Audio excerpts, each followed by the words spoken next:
بسم اللہ الرحمن الرحیم نحمده ونصلی وسلم علی رسول الکریم اما بعد۔ گزشتہ درس میں اللہ تعالیٰ کے پیارے نبی صلی اللہ علیہ وسلم کی یہ نصیحت ذکر کی گئی تھی کہ مسلمان کو اپنے آپ کو ان رذائل سے اور ان بری عادات سے بچانا چاہیے جو اس کے لیے دنیا میں بھی ذلت کا سبب بنے اور آخرت میں ناکامی کا سبب بنے۔ ان رذائل میں ان بری خصلتوں کے اندر ایک بہت بڑی بری خصلت ہے بخل کی، کہ آدمی مزاجاً اور طبیعتاً بخیل ہو، اور یہ ایک ایسا مرض ہے کہ انسان کے اندر پیدا ہو بھی جاتا ہے اور اس کو اس مرض کے پیدا ہونے کی خبر بھی نہیں ہوتی، اور اس مرض کو اپنے اندر وہ ماننے کو تیار نہیں ہوتا۔ اس لیے میں اس وقت اس مجلس میں ہم سب اس کے مخاطب ہیں، مجھ سمیت اگر کسی کو بھی اس مجلس میں کہا جائے تو بخیل ہے، مکھی چوس ہے، تو بخیل ہے، تو وہ اس بات کو قطعاً ماننے کو تیار نہیں ہوگا، بلکہ اس پر وہ ناراض ہو جائے گا کہ میری عزت پہ حملہ ہوا ہے، مولوی صاحب نے مجھے بخیل کہا ہے۔ تو شاید اس میں سے کوئی ایک بھی ایسا نہ ہو جو اس بات کو تسلیم کرنے کو تیار ہو، کھلے دل سے کشادہ دل، میں اپنے ساتھ شامل کر رہا ہوں، کہ جو یہ ماننے کو تیار ہوں کہ ہم بخیل ہیں اور ہم میں یہ خطرناک مرض موجود ہے۔ ہر آدمی اس میں جو بیٹھا ہوا ہے وہ حاتم طائی کی اولاد ہے۔ کس کی اولاد ہے؟ حاتم طائی کی اولاد ہے۔ جو بھی اس میں سے بیٹھا ہوا ہے اس کے ذہن میں یہ ہے کہ میں سخی ہوں اور میرے اندر یہ کمال اور خوبی ہے، باقی یہ جو گفتگو ہے ساری یہ شاید دوسرے لوگوں سے ہے، اس کا مخاطب میں نہیں ہوں۔ جیسا کہ اس کے اندر کوئی کینسر کا مریض نہ بیٹھا ہوا ہو اور ایک ڈاکٹر صاحب کینسر کے نقصانات بتا رہے ہوں اور اس پر بریفنگ دے رہے ہوں کہ کینسر کتنا خطرناک مرض ہے اور کینسر سے کیوں کر بچا جا سکتا ہے، اور کینسر کتنا بڑا مہلک مرض ہے، تو جس آدمی کو اس مجمع میں کینسر کا مرض نہیں ہوگا تو وہ یہ سمجھے گا کہ ڈاکٹر صاحب کا سارا جو ساری گفتگو ہے وہ مجھ سے نہیں ہے، بلکہ اس مجلس میں کینسر کے مریض بیٹھے ہوئے ہیں، ڈاکٹر صاحب ان سے بات کر رہے ہیں۔ شوگر کا پیشنٹ کوئی بیٹھا ہوا ہے اور ایک ڈاکٹر صاحب شوگر کے اوپر لیکچر دے رہے ہیں، اور ایک پروفیسر صاحب کہہ رہے ہیں شوگر ایسا ہے، شوگر میں یہ مسئلہ ہے، شوگر اتنی خطرناک بیماری ہے، شوگر سے یہ آدمی کا متاثر ہوتا ہے، یہ متاثر ہوتا ہے۔ تو اس کے اندر جو شوگر کا پیشنٹ نہیں ہے وہ کیا سمجھے گا کہ یہ بات کس سے ہو رہی ہے؟ یہ شوگر کے مریض سے بات کر رہے ہیں ڈاکٹر صاحب، میں اس کا مخاطب، کیونکہ میں الحمدللہ صحیح ہوں، مجھے تو شوگر نہیں، ایسے ہی ہے کیا؟ تو جب بخل کے اوپر کلام ہوتا ہے تو علماء نے لکھا ہے کہ اس کلام کو سن کر مسلمان یہ تصور کرتے ہیں کہ شاید اس میں جس آدمی میں یہ مرض موجود ہے، مولانا صاحب، مفتی صاحب، اس سے بات کر رہے ہیں، میں چونکہ مخاطب ہی نہیں ہوں، چونکہ میرے اندر تو یہ مرض ہے نہیں، میں تو سخی ہوں، میں تو حاتم طائی کی اولاد ہوں، لہذا میں اس کا مخاطب نہیں ہوں، تو اس لیے وہ اس بات کو سرسری سے سن کر اس کان سے سنتا ہے، اس سے نکال دیتا ہے، تو نہ اس کے علاج کی طرف متوجہ ہوتا ہے اور نہ اس کو تسلیم کرنے کو تیار ہوتا ہے کہ میں اس مرض میں مبتلا ہوں۔ لیکن جب وقت آئے گا تو وہ وقت بتائے گا کہ یہ آدمی اس مرض کا شکار ہے۔ پھر حدیث میں مرض آئے، قرآن میں آیتیں آئی ہیں، قرآن میں آیتیں موجود ہیں اس کے اوپر، وَلَا تَحْسَبَنَّ الَّذِينَ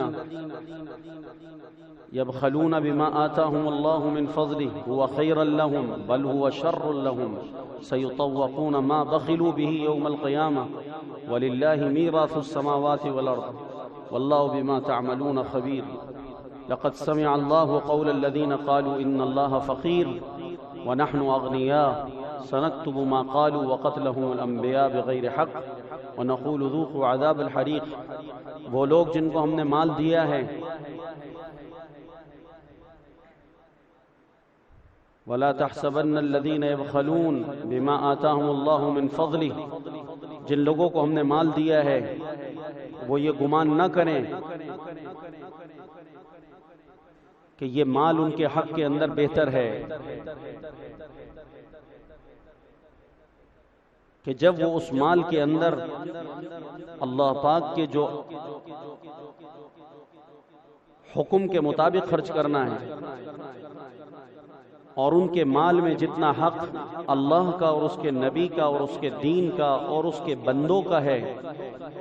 جب وہ اس حق کو ادا نہیں کر رہے تو وہ یہ نہ سمجھیں کہ اس مال میں ان کے لیے خیر ہے، فرمایا بل ہوا شر لہم، اس میں ان کے لیے زبردست قسم کا شر ہے، اور اس شر کا ان کو اندازہ نہیں ہو رہا کہ یہ شر ان کے لیے کتنا خطرناک ہو رہا ہے۔ تو اللہ کے امر پر خرچ کرنا، اللہ کے نبی کے حکم پر خرچ کرنا، اللہ کے دین کا جو حق ہے اس پر خرچ کرنا، اور اللہ کے بندوں کا جو حق ہے اس کے مال میں اس پر خرچ کرنا، یہ آدمی کے اندر سے بخل کو ختم کرنے کا ذریعہ ہے۔ اور جب آدمی اللہ کے بندوں پر جو ان کا حق ہے اس پر خرچ نہ کرے، اس لیے کہ بخیل آدمی جو ہے یہ بخل کا ایک مرض ایسا خطرناک مرض ہے کہ ابتداءً بخیل کو اس بخل کی وجہ سے جب آدمی بخل کرنے لگتا ہے تو اس کا نقصان اور اس کا اثر پہلے دوسروں پر پڑتا ہے، لیکن جب انسان بخل کے اندر ترقی کرتا ہے تو ایک وقت ایسا آتا ہے کہ بخیل کو اس کے بخل کا خود بھی نقصان پہنچنے لگتا ہے۔ چنانچہ یہ دیکھنے میں آیا ہے کہ بخیل آدمی ایک وقت میں آ کر اپنا مال خود بھی نہیں کھا سکتا، پہلے دوسرے متاثر ہوتے ہیں اور یہ جمع کرنے میں لگا رہتا ہے اور بالکل نہیں نکالتا، تو دوسری لوگ وہ اس سے متاثر ہو رہے ہوتے ہیں، اور پھر اس کے بعد ایک وقت ایسا آتا ہے کہ یہ بخل اتنا بڑھ جاتا ہے کہ پھر بخیل آدمی اپنے مال سے خود بھی فائدہ نہیں اٹھاتا، اور وہ مال اس کا خزانے کی شکل میں جمع پڑا ہوا ہوتا ہے، اور یہ آدمی تڑپ تڑپ کر مر جاتا ہے، لیکن اس کا اپنا مال بھی اس کو کسی بھی لائن سے نفع نہیں پہنچاتا۔ پھر اس مرض کے اندر ایک خطرناک چیز یہ پیدا ہوتی ہے کہ جب آدمی اس مرض کا عادی ہو جاتا ہے تو پھر آدمی خود مریض نہیں رہتا بلکہ وہ اپنے جیسے دوسرے مریض پیدا کرتا ہے۔ جیسے ہیروئنچی اگر ایک لڑکا ہو جائے نا تو وہ اکیلا ہیروئنچی نہیں رہتا بلکہ وہ کوشش کرتا ہے کہ میں اپنی پوری ٹیم بنا لوں، اور تھوڑے دنوں کے اندر وہ دیکھو اپنی ٹیم بنا لیتا ہے پوری، وہ اس کی پوری ٹیم بن جاتی ہے۔ تو بخیل آدمی جب بخل کے مزاج پر آتا ہے تو جو اس کے حلقے کے اندر، اس کی گیدرنگ میں، اس کے دوستوں میں، اس کے رفقا میں، اس کے ارد گرد ماحول میں ہیں، وہ سب کے سب اس کے ساتھ نشست و برخاست اور اس کی عادات کی وجہ سے اور اس کی دعوت چلانے کی وجہ سے وہ سب بخیل ہو جاتے ہیں۔ چنانچہ بخیل مرد کی عورت بخیل بن جاتی ہے، اور بخیل مرد کے بچے بخیل بن جاتے ہیں، بخیل عورت کا خاوند بخیل ہو جاتا ہے، اور بخیل ماں کی بیٹیاں بخیل ہو جاتی ہیں۔ اور بخل ایسا متعدی مرض ہے کہ یہ نسلوں کے اندر اولادوں میں منتقل ہوتا چلا جاتا ہے، اور اس کے برعکس سخاوت ایک ایسی خوبی اور خصلت ہے کہ اگر آدمی اس صفت کے ساتھ آراستہ ہو جائے تو سخی باپ کا بیٹا بھی سخی بن جاتا ہے، سخی باپ کی بیٹی بھی سخی بن جاتی ہے، اور سخی مرد کی بیوی بھی سخی بن جاتی ہے، اور سخی عورت کا خاوند بھی سخی بن جاتا ہے، کہ یہ اپنے اطراف کے اندر اس صفت کو پھیلانے کا ذریعہ بنتے ہیں۔ بخیل اپنے بخل کے اندر اطراف کے اندر ماحول کو بخیل بنانے کا ذریعہ بنتا ہے۔ اس لیے اللہ تعالیٰ نے قرآن پاک میں فرمایا الذین یبخلون ویأمرون الناس بالبخل ویکتمون ما آتاهم اللہ من فضل، الذین یبخلون ویأمرون الناس بالبخل، بے شک وہ لوگ جو خود سے بھی بخل کرتے ہیں اور بخل کرنے کے ساتھ ساتھ وہ دوسروں کو بھی اس کا حکم کر رہے ہوتے ہیں، یعنی ترغیب چلا رہے ہوتے ہیں کہ تم بھی بخل کرو،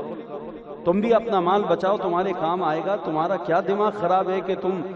اتنے کچے کان کے ہو کہ جو تمہیں جہاں خرچ کرنے کو کہتا ہے تم اپنا مال نکالتے ہو خرچ کر دیتے ہو، جو تمہیں جہاں کہتا ہے کچے کان کے ہو جہاں تمہیں کہتا ہے تم خرچ کر دیتے ہو، تمہیں بیوقوف بنا رکھا ہے، تمہیں پاگل بنا رکھا ہے۔ تو لہذا ہوشیاری کرو، اتنی محنتوں سے جان کو کھپا کر یہ مال تم نے کمایا ہے اور چھوٹے چھوٹے سے جذبات میں آ کر تم سارا مال اپنا لگا دیتے ہو۔ تو اللہ تعالیٰ نے قرآن پاک میں کہا کہ بے شک وہ لوگ جو بخیل ہیں، الذین یبخلون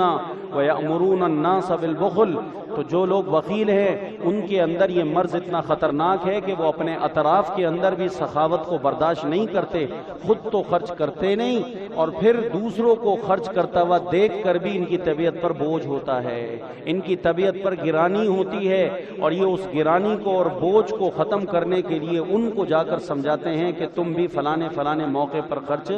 نہ کیا کرو، اس لیے کہ تمہارے اس خرچ کے کرنے سے ہمیں تکلیف ہوتی ہے، اس کو تکلیف ہو رہی ہوتی ہے۔ تو اللہ تعالیٰ نے قرآن پاک کے اندر بخل کی بہت ساری مذمت پر آیتیں اتاری ہیں، اور اس کے اندر اس کے مقابلے میں اللہ کے پیارے نبی صلی اللہ علیہ وسلم کا جود و سخا اور آپ صلی اللہ علیہ وسلم کے سخاوت کے واقعات اور آپ صلی اللہ علیہ وسلم کی، اور اسی طریقے سے حکایات بھی بہت ہیں بخل کے اوپر، بڑی عجیب عجیب حکایات ہیں۔ ایک بصرہ کے اندر ایک آدمی تھا، اس کے پڑوس کے اندر اس کے ہمسائے میں ایک مالدار بخیل رہتا تھا۔ اس پڑوسی نے اس کی اتفاق سے دعوت کر دی اور اس دعوت کے اندر اس کے لیے